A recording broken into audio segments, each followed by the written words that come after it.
இன்னல் ஹம்தலில்லாஹ் நஹ்மதுஹு வ நஸ்தஈனுஹு வ நஸ்தக்ஃபிருஹு வ நஊது பில்லாஹி மின் ஷுரூரி அன்ஃபுஸினா வ மின் ஸய்யாத்தி அஅமாலினா மை யஹ்திஹில்லாஹு ஃபலா முதில்ல லஹு வ மை யுத்லில்ஹு ஃபலா ஹாதிய லஹ் வ அஷ்ஹது அல்லா இலாஹ இல்லல்லாஹ் வ அஷ்ஹது அன்ன முஹம்மதன் அப்துஹு வ ரசூலுஹு அம்மா பஅத்.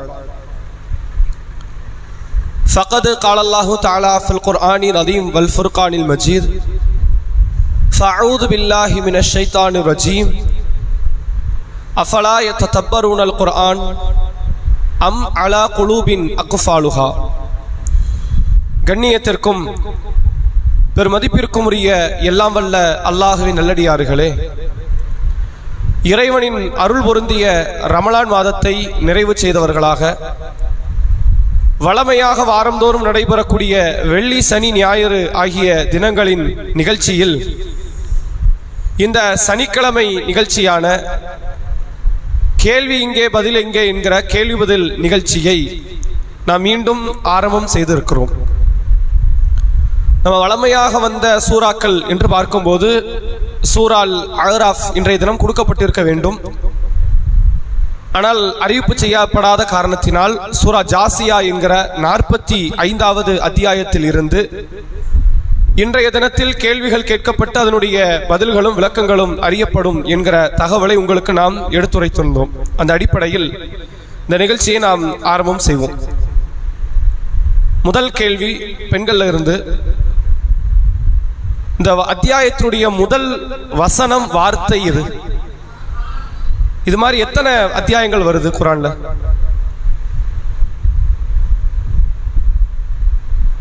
ஹாமீம் அப்படின்ற வார்த்தையை கொண்டு ஆரம்பிக்கப்படுகிற அத்தியாயங்கள் எத்தனை இருக்கு?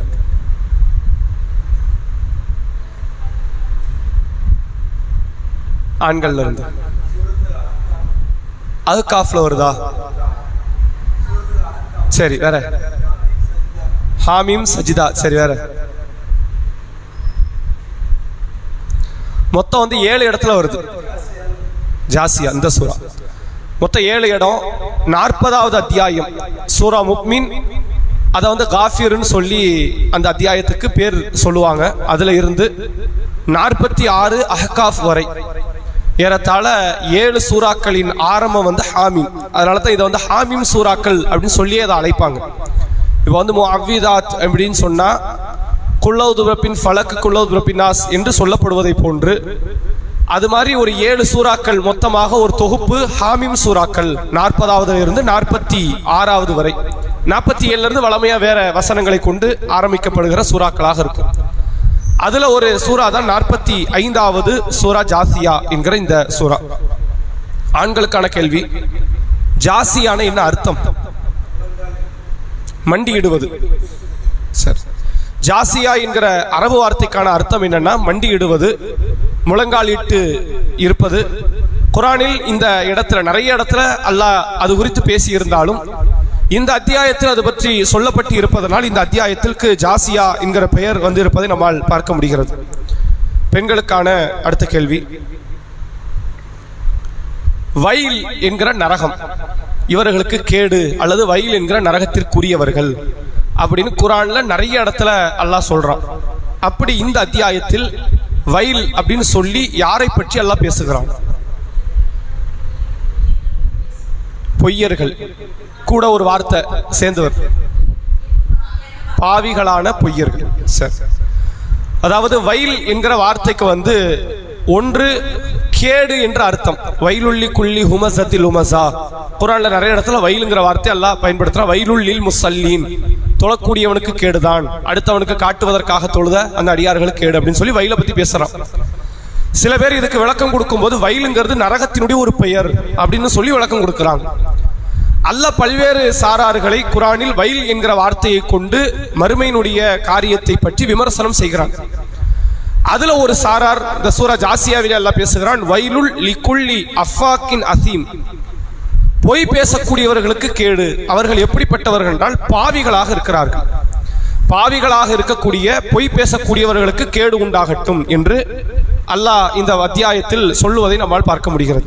அடுத்த கேள்வி ஆண்களுக்கு, அந்த பொய் பேசக்கூடிய பாவிகள் எப்படிப்பட்ட பண்புடையவர்கள்?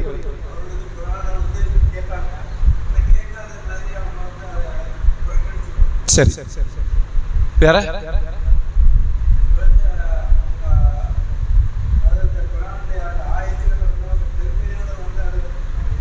சரி, வேற? சரி, வேற? இதை தாண்டி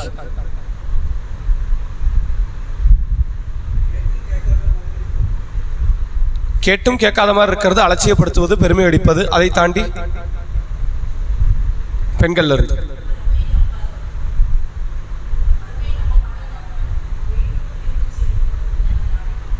சரி, வேற? வசனம் தொடர்பா அல்லாவின் வசனங்களை அதான் கேட்டும் கேட்காம இருப்பாங்கன்ட்டாங்க. வேற?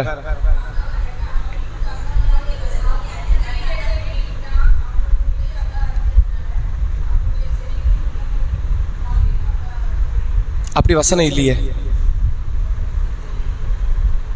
செவியில் முத்திரையிட்டான்ங்கிற மாதிரி வசனம் வரலையே. சரி, முக்கியமான விஷயம், அவங்க கேலி கிண்டல் செய்வார்கள். சரி, அதாவது அல்லாஹ் ஒரு சாராரை குறித்து இந்த அத்தியாயத்தில் பேசுகிறான். நீளமான விஷயங்களை பற்றி அல்லாஹ் சொல்றான். நாமெல்லாம் இறை மறுப்பாளர்களை பற்றி குரானில் அதிகமாக கேட்டிருப்போம். யாரை பத்தி அப்படி அல்லாஹ் சொல்லுவான்னு கேட்டா, எவர்கள் குரானை புறக்கணிக்கிறார்களோ அப்படின்னு அல்லாஹ் பேசுறான். இப்ப அபூஜகளை பொறுத்தவரை அவனும் அவனுடைய சாராரும் குரானை கேட்டதே கிடையாது. குரான் என்ன சொல்லுது அப்படின்னு அதை காது கொடுத்து கேட்டுட்டு அப்புறம் நிராகரிக்கக்கூடியவர்கள் அவர்கள் கிடையாது. கேட்டாலே நான் 6 நாள் மாறிடுவேன், நான் கேட்கவே மாட்டேன்னு போகக்கூடிய ஒரு சாரார் உண்டு. இவங்கெல்லாம் அப்பட்டமா காஃபிர். அல்லாஹ் அப்படிதான் குரான்ல அழைக்கிறான், குல் யா அய்யுஹல் காஃபிரூன், இறை மறுப்பாளர்களே, காஃபிர்களே என்று அல்லாஹ் அழைக்கிறான். ஆனா இன்னொரு சாரார் இருக்கிறார்கள், இவர்கள் குரான் ஹதீஸை கேட்பார்கள் அப்படிங்கிறான். இவங்க கேட்பாங்க, ஆனா கடைபிடிக்க மாட்டாங்க. ஏறத்தாழ கேட்பார்கள் கடைபிடிக்க மாட்டார்கள்னாலே முஸ்லிம் சமுதாயத்தை பத்தி பேசுற மாதிரியான ஒரு வார்த்தை இது. இந்த நபர்கள் காஃபிர்கள் தான், ஆனா இவங்க காஃபிர்னு அடையாளப்படுத்தப்பட மாட்டாங்க. அதை பற்றி அல்லாஹ் குர்ஆனில் சொல்கிறான் பாருங்கள். 45வது அத்தியாயத்தினுடைய 7வது வசனம் தொட்டு தொடர்ச்சியாக அல்லாஹ் பேசுகிறான். யஸ்மாஉ ஆயாத்தில்லா, அல்லாஹ்வுடைய வசனங்களை அவர்கள் கேட்பார்கள். அப்ப கேட்கிறான்னாலே கேட்கிற இடத்துல அவன் இருக்கிறான்னு அர்த்தம். எந்த ஒரு இஸ்லாம் அல்லாத கொள்கை சார்ந்தவர்கள் கேட்பது கிடையாது. அவங்களுக்கு என்ன அவசியம் வந்துச்சுன்னா அவங்க நினைக்கிறாங்க, நம்ம எதுக்கு இதை கேட்கணும், அது அவங்க மதம், நம்ம மதம் இல்ல அப்படின்னு புறக்கணிக்கிறாங்க. ஆனா அல்லாஹ் சொல்ற ஒரு பாவிகள் கூட்டம் இருக்கு, அவங்க குரானை கேட்கிறார்கள், அல்லாஹ்வின் வசனத்தை கேட்கிறார்கள். துத்லா அலைஹி, அவர்களுக்கு ஓதி காட்டப்படும் போது இறை வேத வசனங்களை கேட்கிறார்கள். சும்ம யுஸ்ஸிர்ரு முஸ்தக்பிரன் கஅல்லம் யஸ்மஉஹா, பிறகு அதை கேட்காததை போன்று அவர்கள் பெருமை கொள்கிறார்கள். கேட்டா கடைபிடிக்கணும்ல, கேட்டால் தங்கள் வாழ்க்கை மாறணும். சஹாபாக்கள் குரானினுடைய ஆயத்தை நபிகள் பெருமகனாட்ட கேட்பாங்க. கேட்ட உடனே அவங்களுடைய செயல் எப்படி மாறும்னா, எதை குறித்து அல்லாஹ் கண்டிக்கிறானோ அடுத்தவர்கள் வாழ்க்கையில அந்த குற்றம் வராது. எது குறித்து அல்லாஹ் ஏவுகிறானோ அடுத்தவர்கள் வாழ்க்கையில அது அதிகமாக நடைபெறுவதை நீங்கள் பார்க்கலாம். உதாரணத்திற்கு பனு தமீம் என்ற ஒரு கோத்திரம் நபிகள் பெருமகனாட்ட வராங்க. எங்களுக்கு ஒரு தலைவரை நியமனம் செய்யுங்கள் அப்படின்னு கேட்கிறாங்க. அப்ப 2 நபி தோழர்கள் அபூபக்கர் ரதியல்லாஹு அவர்கள் ஒருவரை கருத்து தெரிவிக்கிறாங்க, இவரை தலைவர் ஆக்கலாம் அப்படிங்கிறாங்க. உமர் ரதியல்லாஹு அவங்க சொல்றாங்க, இவரை தலைவர் ஆக்குங்கள், அக்ரா பின் ஹாபிஸ் என்பவர் இருக்கிறார், நல்ல மனிதர் அப்படின்னு அவர் ஒரு கருத்தை சொல்கிறார். நபி கிட்ட கருத்து சொல்வது தப்பு கிடையாது, யாரும் சொல்லலாம், நபி அதை கேட்பாங்க. ஆனால் இறுதி முடிவு என்பது நபி இடத்தில் உண்டு.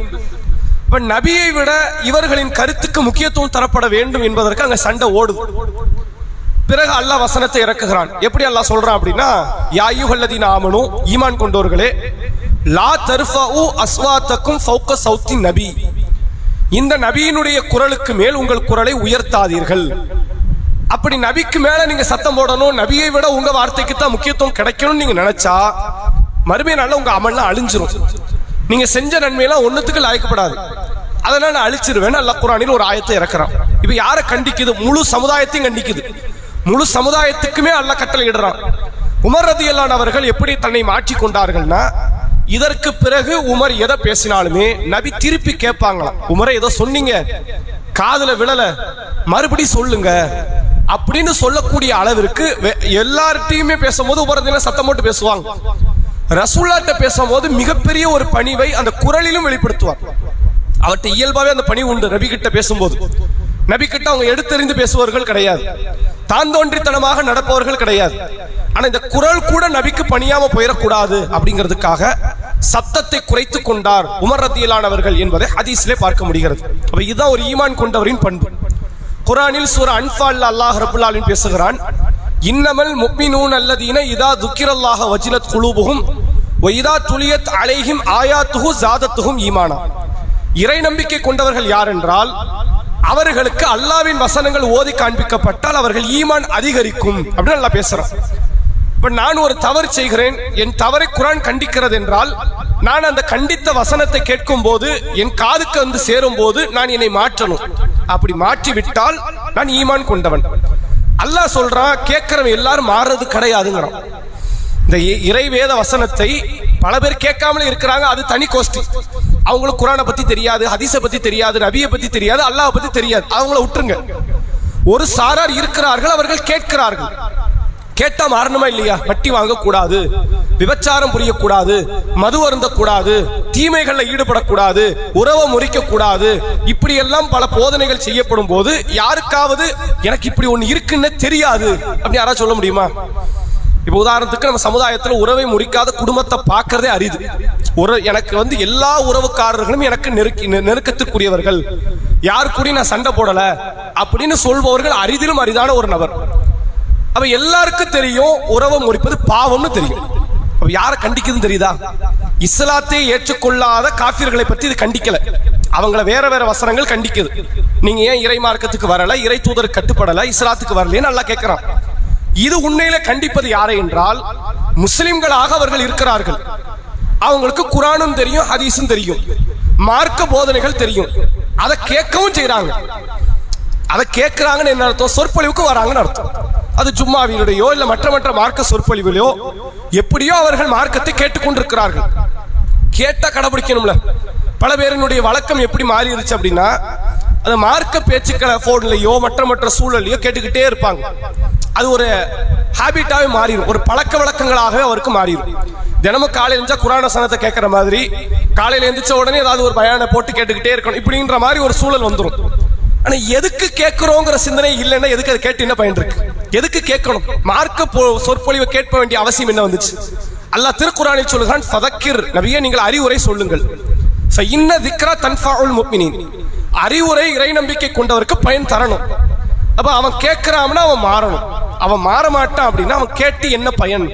அப்படிங்கிற விதத்தில் தான் அல்லாஹ் ரப்புல் ஆலமீன் இந்த வசனத்தில் சொல்கிறான், யஸ்மஉ ஆயாத்தில்லா துத்லா அலைஹி, தங்கள் மீது ஓதப்படுகிற வேத வசனங்களை அவர்கள் கேட்கிறார்கள்.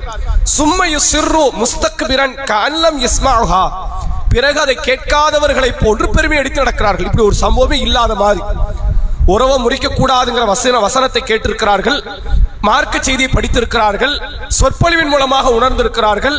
ஆனா இப்படி ஒரு சம்பவமே இல்லாத மாதிரி அவங்களுடைய செயல்பாடுகள் இருக்கும். அப்ப நாம என்னென்ன பாவமெல்லாம் செய்யறோமோ அதை கொஞ்சம் ஒப்பிட்டு நீங்க பாருங்க. இந்த பாவம் குர்ஆன் தடுக்கலன்னு நினைக்கிறீங்களா? இந்த பாவத்தை ஹதீஸ் தடுக்கலன்னு நினைக்கிறீங்களா? இதெல்லாம் உங்களுக்கு தடுக்கப்பட்டிருக்குன்னு தெரியும், ஆனால் கேட்பார்கள், கடைபிடிக்க மாட்டார்கள். இவர்கள் யார் என்றால் பொய்யர்கள். ஏன் இவங்க பொய்யர்கள்? பொய்யர்னு சொல்ல வேண்டிய அவசியம் என்ன வந்துச்சு? மார்க்கத்துக்கு கட்டுப்படுவேன் உள்ள வந்தான், கட்டுப்படாமல் மார்க்கத்துல இருக்கிறான், அப்ப இவன் பொய்யன் தானே. பொய்யனுக்கான அடையாளம் என்னது? ஒரு காரியத்தை மறைப்பவன் மட்டும் அல்ல பொய்யன், செய்யறேன்னு சொல்லிட்டு செய்யாம இருக்கிறவன் பேரும் பொய்யன் தான். நான் மார்க்கத்துக்கு கட்டுப்படுவேன் சொல்லிதான் எல்லாரும் வந்திருக்கிறோம். இந்த இஸ்லாமிய மார்க்கத்துக்குள் சங்கமித்த நாம் அனைவருமே இறை மார்க்கத்துக்கு கட்டுப்படுவோம். அது எங்களுக்கு சாதகமாக இருந்தாலும் கட்டுப்படுவோம், எங்களுக்கு பாதகமாக இருந்தாலும் கட்டுப்படுவோம் உள்ள வரோம். வந்துட்டு கட்டுப்படலான்னா நம்ம பொய்யன் தானே. அதனாலதான் அதுக்கு முந்தைய வசனத்தை சொல்கிறான், வயலுள்ளி குள்ளி அஃபாக்கின் அசீம், பொய் பேசுகிற பாவிகள் அத்தனை பேருக்குமே கேடுதான் என்று அல்லாஹ் ரப்புல் ஆலமீன் இந்த வசனத்தை சொல்கிறான். சொல்லிட்டு அல்லாஹ் சொல்றான், ஃபபஷ்ஷிர்ஹு பிஅதாபின் அலீம், துன்புறுத்தும் வேதனை அவர்களுக்கு நற்செய்தி என்று இருக்கிறது. அவர்களுக்கு நற்செய்தியாக துன்புறுத்தக்கூடிய வேதனையை நான் வைத்திருக்கிறோம் என்று அல்லாஹ் சொல்லிட்டு அடுத்த வசனத்தில் இந்த வேத வசனத்தை அவங்க எப்படி பார்க்கறாங்கிறதுக்கு அல்லாஹ் பதில் கொடுக்கிறான். வஇதா அலிம மின் ஆயாத்தினா ஷையன், நம்முடைய வேத வசனங்கள் எதையாவது அவர்கள் அறிந்தால் கேட்டால், இத்தகதஹா ஹுசுவன், அதை அவர்கள் கேலி கிண்டலாக எடுத்துக் கொள்கிறார்கள். உலாயிக்க லகும் அதாபும் முஹீன். மேல வசனத்துல சொல்றான் துன்புறுத்தும் வேதனைன்னு, கீழ வசனத்துல சொல்றான் இழிவு தரும் வேதனை, கேவலமான வேதனை அவங்களுக்கு கொடுப்போங்கிறான். இழிவு தரும் வேதனை, அந்த வேதனையை வாங்குறதே அவங்க இழிவா நினைக்கணும். அப்படியான வேதனைகளை நாம் தருவோம் என்று அல்லாஹ் திருக்குரானில் இந்த வசனத்தில் சொல்லக்கூடியதை நம்மால் பார்க்க முடிகிறது. இப்ப கொஞ்சம் யோசிச்சு பாருங்க, நம்ம யாரு கிண்டல் அடிக்கிறா? யாராவது குர்ஆன் வசனம் ஓதும் போது இதெல்லாம் ஒரு வசனமா அப்படின்னு பேசுகிற நெஞ்செழுத்தம் உள்ள ஒரு முஸ்லிம் உண்டா? கிடையாது.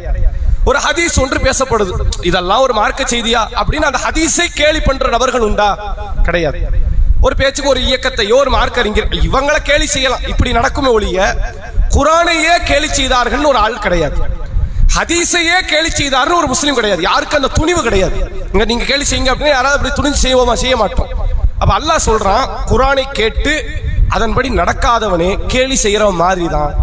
அவனுக்கு இவனுக்கு பெரிய வேறுபாடெல்லாம் இல்லை. ஒரு கூட்டம் குர்ஆனை கேலி பண்ணிக்கிட்டு இருக்கு, இஸ்லாத்துக்குள்ள வரல, இஸ்லாத்தை எதிர்க்க நிக்கிறான், அவன் கேலி பண்றான். என்ன இப்படி ஒரு கூட்டம் நின்றுகிட்டு தொழுதுகிட்டு அல்லாஹ் மறுமை சொர்க்கம் அப்படின்னா மனப்பால் குடிச்சுக்கிட்டு இருக்கிறாங்கன்னு அவன் கேலி பண்றான். அவனுக்கும் இவனுக்கும் பெரிய வேறுபாடு இல்லைங்கிறான். அவன் கேலி பண்ணிட்டு இஸ்லாத்துக்குள்ளே வரல.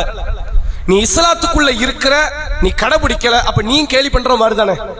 நீ கேலி பண்ணலன்னா கடைபிடிச்சிருக்கணுமா இல்லையா? அதைத்தான் அல்லாஹ் ரப்பல் ஆலமீன் சொல்கிறான், இத்தகதஹா ஹுசுவா, அவர்கள் இந்த வேத வசனங்களை பரிகாசம் செய்கிறார்கள், கேலி கிண்டலுக்கு ஆளாக்குகிறார்கள் என்று அல்லாஹ் திருக்குரானில் சொல்லக்கூடியதை பார்க்க முடிகிறது. சொல்லிட்டு அடுத்து சொல்றான், மின் வராயிஹிம் ஜஹன்னம், இவங்களுக்கு முன்னால் நரகம் இருக்கிறது.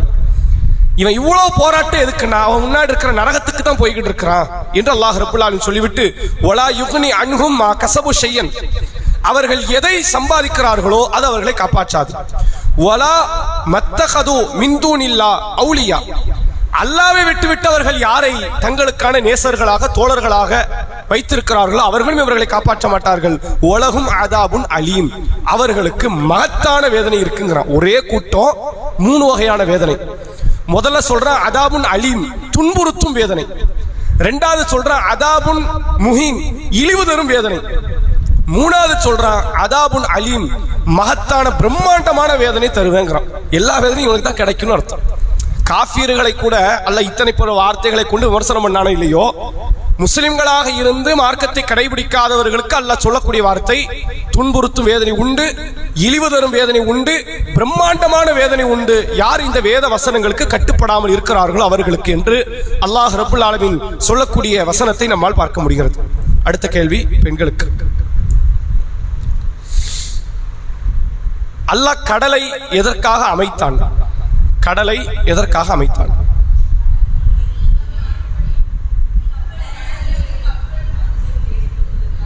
கப்பல் போறதுக்கு.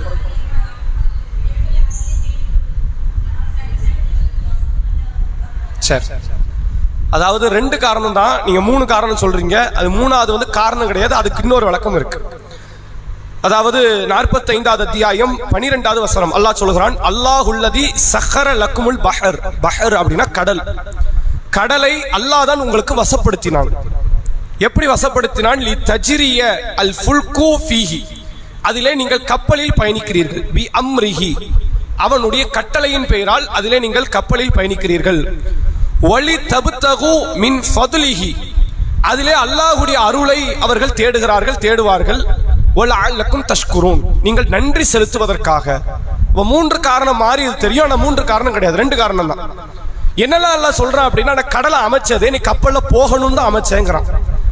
இது போக அந்த கடலில் அல்லாஹ்வின் அருளை அவர்கள் தேட வேண்டும் என்று அமைத்தான். இந்த 2ஐயும் செய்யறதுக்கு தான் கடல் அமைச்சேன். நீ என்ன செய்யணும் தெரியுமா? 2ஐ பயன்படுத்துவதோடு எனக்கு நீ நன்றி செலுத்துன்னு அதனுடைய காரணத்தை எல்லாம் சொல்றான். இது நோக்கம் கிடையாது, அதனுடைய காரணம். இந்த கடல்ங்கிறது முன்னே நீங்க யோசிச்சு பாருங்க, உலகத்தில் ஏறத்தாழ 70% நிலப்பரப்பு கடலால், 70க்கு மேல கடலால் சூழப்பட்டிருக்கு. சரி, கடலா இருந்தாலுமே அது உப்பு தண்ணியா தான் இருக்கு, குடி தண்ணி எல்லாம் கிடையாது. நம்ம அதுல இருந்து வேணா குடி தண்ணியா மாற்றிக் கொள்ளலாமே ஒழிய அது குடி தண்ணி கிடையாது, உப்பு தண்ணி அது. அப்ப இவ்வளவு பிரம்மாண்டமான பரப்பளவுல தண்ணீரை வைத்து அல்லாஹ் ஏன் நம்மளை அப்படி சூழ வைத்திருக்கிறான்? என்ன காரணம் அப்படிங்கிறதுக்கு அல்லாஹ் காரணம் சொல்றான். நீ தரையில மட்டும் பயணிக்கணுங்கிறதுக்கு நான் அமைக்கல, தண்ணியிலையும் நீ பயணிக்கலாம், கப்பலில் நீ பயணிக்க வேண்டும் என்பதற்காகத்தான் கடல் அமைக்கப்பட்டிருக்குங்கிறான். கடலினுடைய முதல் நோக்கம் என்ன? உன்னுடைய பயணம் எப்படி ஆகாய நிமித்தமாக இருக்குமோ, தரைவழி நிமித்தமாக இருக்குமோ, கடல் வழி நிமித்தமாக தண்ணீர் வழியாக மார்க்கமாக நீ செல்ல வேண்டும் என்பதற்குத்தான் இந்த கடலை நாம் அமைத்தோம் அப்படின்னு முதல் காரணம். ரெண்டாவது காரணம் அல்லாஹ் சொல்றான், இதில் அல்லாவின் அருள் இருக்கு. நிலத்துல இருக்குல்ல அல்லாவின் அருள். ஒரு மழை பெய்யுது, புற்பூண்டுகளை முளைக்க வைக்குது, செடி கொடிகளை, காய் கனிகளை, மரங்களை, தோட்ட துறவுகளை உருவாக்குகிறது. அதுல இருந்து நீங்க அல்லாவின் அருளை பெற்றுக் கொள்கிறீர்கள், வசிப்பிடங்களை கட்டுகிறீர்கள். அப்படி நிலத்தின் மூலமாக எவ்வளவு அருள் இருக்குதோ கடலுக்குள்ள அருள் இருக்குங்கிறான். நம்ம அந்த கடலை அருளாக பார்த்தது கிடையாது. கடலுக்குள்ள பிரம்மாண்டமான பல உயிரினங்களை எல்லாம் வைத்திருக்கிறான் அல்லாஹ். இன்னும் சில உயிரினங்களை நம்ம கண்டறியவே இல்லை. அது இப்ப வெளி உலகத்தில் இருக்கிற உலகத்தை விட கடலுக்குள்ள இருக்கிற உலகம் அதிகம். எந்த அளவுக்குன்னா, வட அமெரிக்காவினுடைய, தென் அமெரிக்காவினுடைய ஒரு பகுதியில், வெனிசுலா என்ற நாடு, அதற்கு நெருக்கத்தில் உள்ள பகுதியில் இருப்பதிலேயே கடலில் மிக ஆழமான பகுதி ஒன்று கண்டறியப்பட்டிருக்கு. கடலின் ஆழம்னா நமக்கு என்ன தெரியும்? நமக்கு ஒரு 10 அடி, 50 அடி, 100 அடி, 1000 அடி, 5000 அடி இப்படிலாம் இருக்கும். ஆனா அவங்க சொல்றாங்க, இது அளவுக்கு உலகத்துல வேற எங்கேயுமே கடலில் ஆழம் கிடையாது. 13 கிலோமீட்டர் கீழே போதும். கடல் மேல்மட்டத்தில் இருந்து 13 கிலோமீட்டர் கீழே போகுது. இதற்கு மிஞ்சிய ஒரு ஆழம் வேற எங்கேயும் கண்டறியப்படலை. இருக்கலாம், வேற எங்கேயாவது இருக்கலாம். அட்லாண்டிக் பெருங்கடலுங்கிறாங்க, ஆர்டிக் பெருங்கடலுங்கிறாங்க, எங்கேயோ ஒரு இடத்துல இருக்கலாம். ஆனா இதுக்கு மிஞ்சிய ஒரு ஆழம் இல்லை, அப்படி இப்போ கண்டறியப்படலை அப்படிங்கிறாங்க. உலகம் எவ்வளவு பெருசோ அது மாதிரி உள்ள ஒரு உலகத்தை அல்லாஹ் வைத்திருக்கிறான். எண்ணிலடங்காத ஜீவராசிகள் உள்ள இருக்கு. இதுல என்ன அருள் வைத்திருக்கிறான்? இதுதான் பல மக்களினுடைய வாழ்வாதாரமாக இருக்கிறது. பல மக்களினுடைய உணவு தேவையை பூர்த்தி செய்கிறது. ஒருவேளை கடல்ல இருந்து மீன் பிடிக்க கூடாது, பிடிக்கப்படாது அப்படின்னு தடுக்கப்பட்டா உலகத்தில் தயாரிக்கப்படுகிற பல்வேறு மருந்துகள்ல தட்டுப்பாடு ஏற்பட்டுரும். மீனை வச்சுதான் மருந்து வருது. பல மருந்து எப்படி மூலிகையை வைத்து, செடியை வைத்து, மரத்தை வைத்து, பழத்தை வைத்து, காயை வைத்து வருதோ, மீனை வச்சு மருந்து வருது. மீன் பிடிக்கப்படக்கூடாதுன்னா மருந்து வராது. மீன் பிடிக்கப்படக்கூடாதுன்னா காய்கறிகளுடைய விலை உயர்ந்துடும். யாருமே மீன் சாப்பிடக்கூடாது, மீன் பிடிக்கக்கூடாதுன்னா அதனுடைய உலகத்தினுடைய சூழலை மாத்திரும். இப்ப இது ஒரு அருளுங்கிறான். நான் கடலை அமைத்தது கடலுக்குள்ள வச்சிருக்கிற அருள். அது ஏதோ போறாங்க, ஒரு 10 மீனை பிடிச்சிட்டு வராங்கன்னு நினைக்கிற, அது பிரம்மாண்டமான ஒரு பேரருள் என்று அல்லாஹ் ரப்பல் ஆலமீன் சொல்லி, இந்த கடலை நான் உண்டாக்கியதற்கான காரணமே நீங்கள் கப்பலில் பயணிக்கணும். நிலத்தில் பயணிப்பதை போன்று கப்பலை பயணிக்கணும். இன்னும் சொல்ல போனா, நிலத்துல நீங்க ஒரு குறிப்பிட்ட நாடுகளுக்கு தான் பயணிக்க முடியும். இப்ப ஏசியான்னு சொல்லி ஒரு ஆசிய கண்டம், ஐரோப்பா கண்டம், இந்த மாதிரி 2-3 கண்டம் இதெல்லாம் சேர்ந்து இருக்குதா? நீங்க அமெரிக்காவுக்கு போகணும்னா ஒன்னு வான்வெளியில போகணும் அல்லது கடல் வழியில போகணும், தரவழி கிடையாது. ஆஸ்திரேலியாவுக்கு போகணும்னா வான்வெளியில போகணும் அல்லது கடல் வழியில போகணும். இந்த ஜப்பான் ஒரு நாடு, பிலிப்பைன்ஸ் ஒரு நாடு, இது மாதிரியான சில நாடுகள்லாம் இருக்குல்ல, இந்த நாட்டுக்கெல்லாம் நீங்க இலங்கைக்கு போன எப்படி போகணும்? தரவழி கிடையாது. இலங்கைக்கு ஒண்ணு வான்வெளியில போகணும் அல்லது தரை வழியில போகணும். இந்த வான்வழி பயணம் அப்படிங்கிறது இப்போ ஒரு 100 வருஷமா வந்தது. அதுக்கு முன்னாடி இல்ல, ஒரு 100-150 வருஷமா தான் வான்வழி பயணம் என்பது வந்தது. 300 வருஷம், 500 வருஷம், 1000 வருஷம், பல்லாயிரம் வருடங்களுக்கு முன்னாடி மனிதர்களுக்கு தங்களுக்கு மத்தியில வணிக ரீதியான ஒரு போக்குவரத்தை ஏற்படுத்தி கொண்டார்கள்னா இந்த கடல் வழி பயணங்கிறது பிரம்மாண்டமானது. இன்னும் சொல்ல போனா, நிலத்தில் பயணிப்பதை விட கடலில் பயணிப்பதான் உலகத்துல இன்னைக்கு நிறைய நடந்து கொண்டிருக்கிறது. அல்லாஹ் சொல்றான், இதை உங்களுக்கு நான் ஒரு வாழ்வாதாரமாக, ஒரு அருளாக ஏற்படுத்தி இருக்கிறேன். இதையெல்லாம் எதுக்கு நான் செஞ்சேன் அப்படின்னா, லஅல்லகும், அதாவது அல்லாஹ் ரப்பல் ஆலமீன் சொல்றான், லஅல்லக்கும் தஷ்குரூன், நீங்கள் அல்லாஹ்வுக்கு நன்றி செலுத்த வேண்டும் என்பதற்காகத்தான் இது ஏற்பாடு செய்யப்பட்டிருக்கு. இதுக்கு நன்றி செலுத்துங்கிறான். கடல் தரையில உள்ளதுக்கு எப்படி நீ நன்றி செலுத்துறியோ, பிரம்மாண்டமான கடலை நான் அமைத்ததற்கு நீ நன்றி செலுத்து என்று இறைவன் பேசுறான். இதே அத்தியாயத்தில் அல்லாஹ் கப்பலை பற்றி பல இடத்துல பேசுறான். எதுக்கு கப்பலை பத்தி குறிப்பிடணும்? அது அல்லாஹ்வின் அருள் என்று சொல்லப்படுவதற்கு என்ன காரணம்? நீங்க கடல்ல எந்த பொருளை, தண்ணியில எந்த பொருளை போட்டாலும் அது முங்கும். குண்டூசியை போட்டாலும் முங்கும். ஒரு காயின், ரூபாய் காயின் இருக்குல்ல, அது தூக்கி போடுங்க முங்கிரும். ஒரு இரும்பை தூக்கி போடுங்க முங்கிரும். மண்ணு கல்லை தூக்கி போடுங்க முங்கிரும். எது முங்காது? இந்த மாதிரி பிளாஸ்டிக் பொருட்கள், இந்த தர்மாகோல், இந்த இலைத்தலை, அது முங்காது. அது வேணா மிதக்கலாம். மற்ற எல்லா பொருளுமே முங்கிரும். இந்த இலைத்தலை, துணிமணி கூட ஏன் முங்கலைன்னா அதனுடைய அடர்த்தி கம்மி. நீங்க கல்லை கட்டி போடுங்க முங்கிரும். அப்ப எல்லா பொருளையுமே இந்த தண்ணி உள்ள இழுத்து கொள்ளக்கூடிய ஒரு ஆற்றல் கொண்டது. இந்த கப்பல்ல வருதுல்ல, கப்பல்ல வரக்கூடிய பொருட்கள் அதனுடைய எடை எவ்வளவுன்னா, இப்ப சமீபத்தில் ஈரான் ஒரு அணையை, ஒரு குறிப்பிட்ட ஒரு பகுதியை அடைத்திருக்க, ஸ்ட்ரெய்ட் ஆஃப் ஹார்மூஸ் என்று சொல்லுகிற இடம். பிறகு இந்தியாவுக்கு எல்பிஜி கேஸை கொடுத்திருக்கிறாங்க. கிட்டத்தட்ட 45,000 மெட்ரிக் டன் எடை. அந்த எடையெல்லாம் கற்பனை பண்ண முடியாது. பிரம்மாண்டமான எடை, ஆயிரக்கணக்கான யானையை விட பெருசான ஒரு எடை. அது கப்பல் கடல்ல பயணித்து ஒரு நாட்டுல இருந்து வேற நாட்டுக்கு வந்திருக்கு. குண்டூசிய போட்டாலே முங்கக்கூடிய அளவிற்கு உள்ள ஒரு இடம். ஆனா 45,000 மெட்ரிக் டன் எடையை ஒரு கப்பல் கடல்ல பயணித்து கொண்டு வந்து சேர்க்குது அப்படின்னா நீ யோசிக்க மாட்டியா இது அல்லாவின் அருள் என்பதைங்கிறான். இது எப்படி நடக்கும்? எதை போட்டாலும் முங்குது. கப்பலை நீ போடுற முங்கலை, கப்பலை எடையை ஏத்தி போடுற முங்கலை, எடையை கூட்டிக்கிட்டே இருக்கிற முங்கலை. அப்ப என்னுடைய அருள் தானே இது என்று அல்லாஹ் ரப்புல் ஆலமீன் கப்பலை குறித்தும் கடலை குறித்தும் இந்த வசனத்தில் பேசக்கூடிய நிகழ்வை நம்மால் பார்க்க முடிகிறது. இல்ல கேள்வி நம்ம நாளைக்கு வச்சுக்கோம் சரிங்களா? அடுத்து ஆண்களுக்கானது. அல்லாவின் நாட்கள் அப்படின்னு அல்லாஹ் எதை பத்தி சொல்றான்? அல்லாவின் நாட்கள், அல்லாவின் நாட்கள், ஐயாமுல்லா. பெண்கள் தண்டனை நாட்கள் சொல்லலாமா? தண்டனையை நாட்கள் என்று சொல்லலாமா? சரி, அந்த வசனம் என்ன சொல்லுது சொல்லுங்க.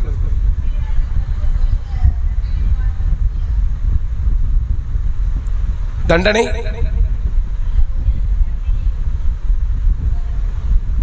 நம்பாதவங்களுக்கு என்ன செய்யணும்? என்ன செய்யணும்?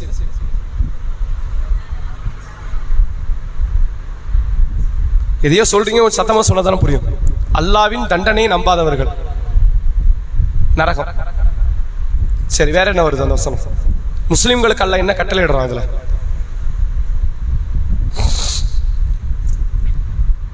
சரி, 14வது வசனம், 45வது அத்தியாயம் 14வது வசனம். அல்லாஹ் சொல்றான், குல் நபியே நீங்கள் சொல்லுங்கள்.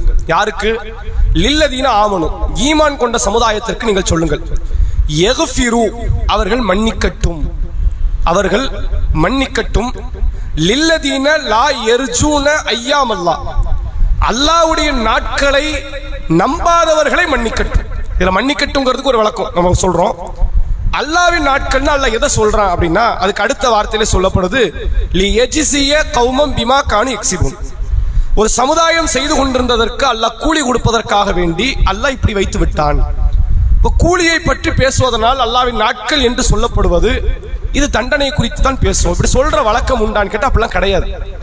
ஆனால் அல்லாஹ் தான் இந்த வழக்கத்தை உண்டாக்குறான். ஐயாம் அப்படிங்கிற வார்த்தையின் மூலமாக அல்லாஹ் ரப்புல் ஆலமீன் தண்டனையினுடைய நாட்களை, காலப்பொழுதுகளை பற்றி சொல்றான். மறுமை நாள்ல அல்லாஹ் மனிதர்களை எழுப்புவான். எழுப்பி தனக்கு கட்டுப்படாதவர்களுக்கு அல்லாஹ் தண்டனை ஒரு காலப்பொழுதில் கொடுப்பான். சிலருக்கு ஒரு குறுகிய காலம், குறிப்பிட்ட காலம் இருக்கும். சிலருக்கு காலத்தில் நீண்டதை கொடுப்பான். இதை யார் நம்பவில்லையோ அவர்களுக்கு அல்லாஹ் ரப்புல் ஆலமீன் மறுமை நாள்ல கூலி கொடுப்பான் என்று இந்த வசனம் பேசுது. பொதுவாக ஐயாம் யௌம் அப்படிங்கிறது எதுக்கு சொல்லப்படாது? தண்டனைக்கு சொல்லப்படாது.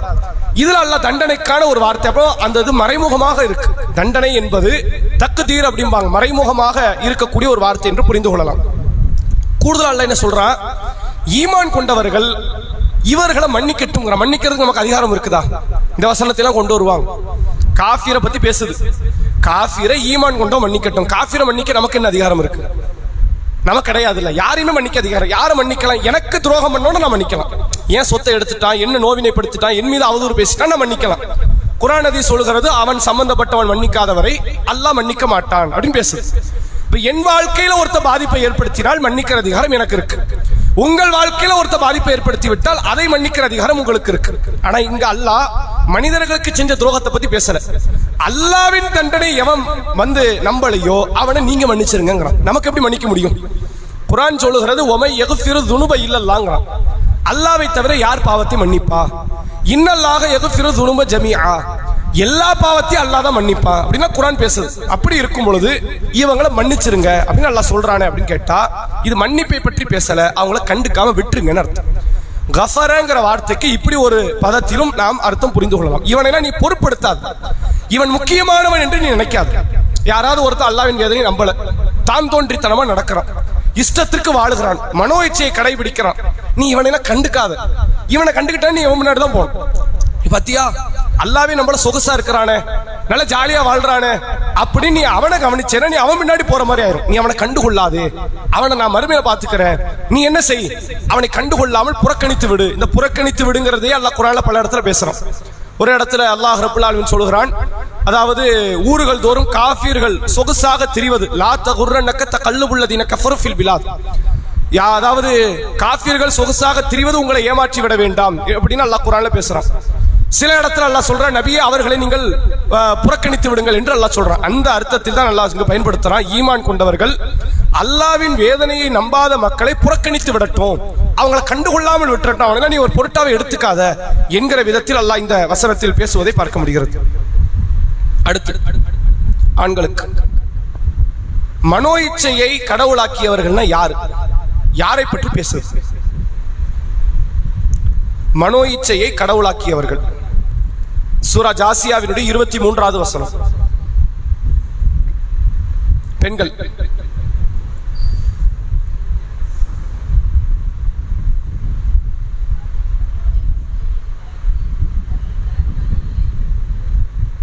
அல்லாஹ்வின் வசனங்களை மறுத்து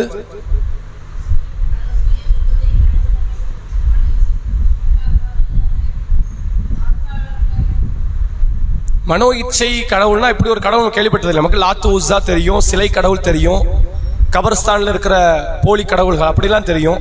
மனோ இச்சை எப்படி கடவுள் ஆகும்? அப்படி யார் கடவுள் ஆக்குனாங்க? அல்லாஹ் சொல்றானே.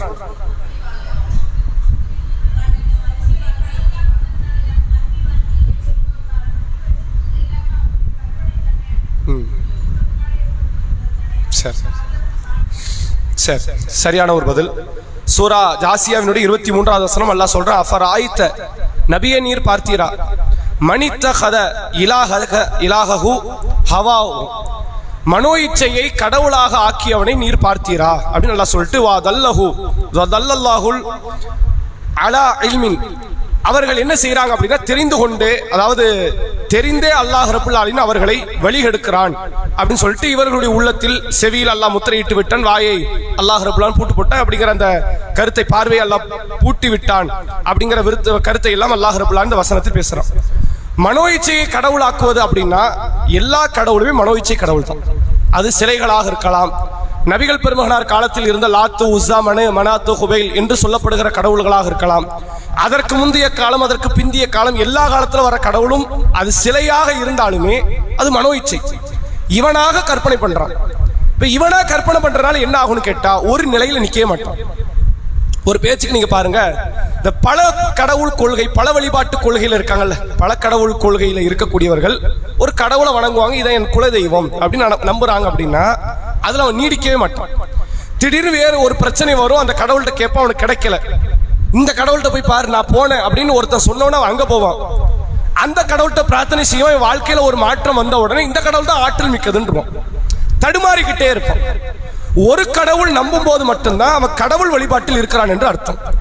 பல கடவுள் நம்பிக்கையில ஒருவன் இருக்கும் பொழுது அவன் மனோ இச்சையைத்தான் வழிபடுகிறானே ஒழிய அவன் கடவுளை வழிபடல அப்படிங்கறதான் அல்லாஹ் ரப்புல் ஆலமீன் சொல்கிறான். இதுக்கு ஒரு தோதுவான இன்னொரு வசனத்தை நாம திருக்குரானில் பார்க்கணும்னா அல்லாஹ் குரானில் சொல்கிறான், அவர்கள் சொல்லுவதை போன்று கடவுள் இருந்திருந்தால், பல கடவுள் இருந்திருந்தா எல்லாரும் யார்கிட்ட தான் வரணும்? அர்ஷுடைய அதிபதி கிட்ட தான் வரணும், சரணாகதி அடையணும்னு அல்லாஹ் குரானில் பேசுகிறான். அப்ப நீ நம்புற கடவுளே கிடையாது. நீ என்ன நினைக்கிறன்னா ஏதோ ஒரு கோரிக்கையை தூக்கி முன் வைக்கிற, இதை தந்துட்டாலே நீ கடவுள் நினைக்கிற. வாயிலிருந்து ஒரு பொருள் எடுத்துட்டா அவன் கடவுள், முடியில இருந்து டக்குன்னு ஒரு வாட்சி எடுத்து அவன் கடவுள், இதையெல்லாம் கொடுத்துட்டாலே அவன் கடவுள்னு நீ கடவுளுக்கு ஒரு சித்தாந்தத்தை நீ உருவாக்கி வச்சிருக்கிற. அப்போ மனோ இச்சை இவர்கள் கடவுளாக்குகிறார்கள். இவர்கள் உண்மையில் கடவுளை வணங்குபவர்கள் அல்ல, மனோ இச்சையை வணங்கக்கூடியவர்கள் என்பதை அல்லாஹ் ரப்புல் ஆலமீன் இந்த வசனத்தில் பேசக்கூடியதை நம்மால் பார்க்க முடிகிறது. அடுத்த கேள்வி பெண்களுக்கானது. நாங்கள் வாழ்கிறோம் மரணிக்கிறோம் அப்படின்னு எந்த கூட்டம் சொன்னாங்க, எது பற்றி சொன்னாங்க?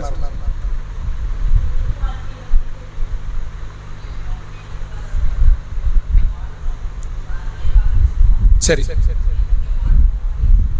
சரி சரி அதாவது எழுப்பப்படக்கூடிய காரியத்தை நம்பாத மக்களை பற்றி எல்லாம் சொல்றோம். ஈமானினுடைய 2 முக்கியமான அஸ்திவாரம். இஸ்லாத்துல 6 நம்பிக்கை இருக்கு. அந்த 6ல 2 நம்பிக்கை வந்துருன்னா 6ல் 2 அஸ்திவாரம். ஒன்று அல்லாஹ், இன்னொன்று மறுமை. குர்ஆன் ஹதீஸ்ல அதிகமாக இந்த வார்த்தையை தான் மீண்டும் மீண்டும் ரிப்பீட்டடா அல்லாஹ் பேசிக்கிட்டே வருவான். ரசூலுல்லாஹ் சொல்றாங்க, மன்கான யுக்மினு பில்லாஹி வல் யௌமில் ஆகிர், அல்லாஹ்வை மறுமை நம்பக்கூடியவர்கள் பேசினா நல்லதை பேச, அல்லது வாய் மூடியிரு, விருந்தாளியை கவனிக்க அப்படிங்கிற வார்த்தையெல்லாம் வரும்போது அல்லாஹ் மறுமை இப்படியே தான் வரும். அதே மாதிரி குர்ஆனில் சூரா அஹ்ஸாப் 21வது வசனத்தில் அல்லாஹ் ரப்பல் ஆலமீன் சொல்கிறான், லக்கது கான லக்கும் ஃபீ ரசூலில்லாஹி உஸ்வத்துன் ஹஸனா லிமன் கான யர்ஜுல்லாஹ் வல் யௌமில் ஆகிர். அல்லாஹ்வை மறுமை எவன் நம்புறானோ அவனுக்கு இந்த தூதரிடத்தில் அழகிய முன் உதாரணம் இருக்கு அப்படின்னு அல்லாஹ் பேசுறான். இஸ்லாத்தினுடைய 2 பேசிக்கான நம்பிக்கை, 6 தான் முக்கியம். அந்த 6ல் 2 பேசிக் அப்படின்னு எடுத்துக்கிட்டா, ஒன்று அல்லாஹ், இன்னொன்று மறுமை. அல்லாஹ் மறுத்தா எல்லாத்தையும் மறுத்த மாதிரி தான், மறுமையை மறுத்தாலும் எல்லாத்தையும் மறுத்த மாதிரி தான், வேற எதையும் மறுக்க வேண்டியது இல்லை. மறுமையை ஒருத்த மறுத்துட்டாலே எல்லாத்தையும் மறுத்த மாதிரி. அல்லாஹ் அந்த கூட்டத்தை பற்றி இந்த வசனத்தில் பேசுகிறான். சூரா ஜாசியாவினுடைய 24வது வசனம், வகாலு, அந்த மக்கள் சொல்கிறார்கள், மாஹிய இல்லா ஹயாத்துன துன்யா, இந்த நம்முடைய உலக வாழ்க்கையை தவிர இன்னொரு வாழ்க்கை கிடையாது. நாம பிறக்கிறோம், வளர்ந்து திருமணம் முடித்து பிள்ளைகளை பெற்றெடுத்து வயோதிகத்தை அடைந்து மௌத்தாயிடுறோம். இந்த வாழ்க்கையை தவிர இன்னொரு வாழ்க்கை கிடையாது. நமூத்து வ நஹ்யா, நாம் இங்க வாழ்ந்து கொண்டிருக்கிறோம், இங்கு மௌத்தாக இருக்கிறோம். ஒமா யுஹ்லிகுனா இல்ல தஹர், காலம் தான் நம்மை அழிக்கும். அப்படின்னா என்ன அர்த்தம்? காலம் கடந்து போய்கிட்டே இருக்கும், நம்ம மரணத்தை அடைஞ்சிருவோம், இன்னொரு காலம் வரப்போறது இல்லை, மீண்டும் வரப்போறது இல்லைங்கிற வார்த்தையை அவர்கள் சொல்கிறார்கள். ஒமா லகும் பிதாலிக மின் இல்ம், இது குறித்த அறிவு அவங்கள்ட்ட இல்லைங்கிறான். அப்ப அறிவில்லாத ஒரு காரியத்தை அல்லாஹ் நமக்கு ஈமான் கொள்ள சொன்னான் அப்படின்னு கேட்டா, சிந்திக்க அவன் இடம் கொடுக்கலன்னு அர்த்தம். அறிவில்லைன்னு என்ன அர்த்தம்? அறிவு யோசிச்சா வராதுங்கிறதுலாம் கிடையாது. நாம படைக்கப்பட்டிருக்கிறோம், ஏன் மறுபடியும் நாம படைக்கப்பட மாட்டோம் அப்படி யோசிக்கணும்ல. நாம படைக்கப்பட்டோங்கிறத அவன் நம்புறான். படைக்கப்பட்டோங்கிறத நம்பும் போது மீண்டும் ஏன் படைக்கப்பட மாட்டோம்? நான் படைக்கவே படலை, நான் இயற்கையாக வந்துட்டேங்கிறவனா அந்த வாதத்தின்படி அவன் நியாயத்தில் இருக்கிறான். இயற்கையாக வந்தோம்பா, இன்னொரு முறை வாழ்க்கை கிடையாது, நார்த்திகர்கள் அப்படி சொல்லுவாங்க. இவன் கடவுள் நம்பிக்கை உள்ளவன். கடவுள் நம்பிக்கை உள்ளவன் என்ன சொல்றான் அப்படின்னு கேட்டா, நாங்க இந்த உலகத்துல பிறந்திருக்கிறோம், வாழ்ந்திருக்கிறோம், மௌத்தாகுவோம், மறுபடியும் வரமாட்டோம். மறுபடியும் வரமாட்டேன், நீ இப்போ வந்திருக்க கூடாது இல்ல, 2வது முறை வரமாட்டேன்னா முத முறை ஏன் வந்த? முத முறை கடவுள் படைச்சாரு, முத முறை படைச்சவர் ஏன் 2வது முறை படைக்க மாட்டாரு? அப்ப அல்லாஹ் சொல்ற இது பற்றி அறிவான்ட்ட இல்லைங்க. யோசிக்கல, யோசிச்சா அவன் இப்படி ஒரு தீர்ப்பு கொடுக்க மாட்டான். இன்னுஹுவ இல்லா யதுன்னூன், இதெல்லாம் அவங்க யூகம். அவன் என்ன பாக்குறானா, எத்தனை கோடி பேர் மௌத்தானாங்க, யாரு வந்தாங்கன்னு பாக்குறான். இப்ப வரல, எத்தனை கோடி பேரோ இறந்தாங்க, இப்ப யாரும் வரல, அதனால யாரும் வரமாட்டார்கள் என்கிற முடிவுக்கு அவன் வந்து விடுகிறான் என்பதை பற்றி தான் அல்லாஹ் இந்த வசனத்தில் சொல்வதை பார்க்க முடிகிறது. இன்ஷா அல்லாஹ் இந்த நிகழ்ச்சியை நிறைவு செய்வோம். இதனுடைய தொடர் செய்திகளை வரக்கூடிய வாரங்களில் அறிந்து கொள்வோம். வாஹிரு தஅவானா அல்ஹம்துலில்லாஹி ரப்பில் ஆலமீன். நாளைக்கு இன்ஷா அல்லாஹ் நேரடி கேள்வி பதில் நிகழ்ச்சி. சுப்ஹானக்கல்லாஹும்ம வபிஹம்திக அஷ்ஹது அல்லா இலாஹா இல்லா அன்த அஸ்தக்ஃபிருக வ அத்தூபு இலைக்.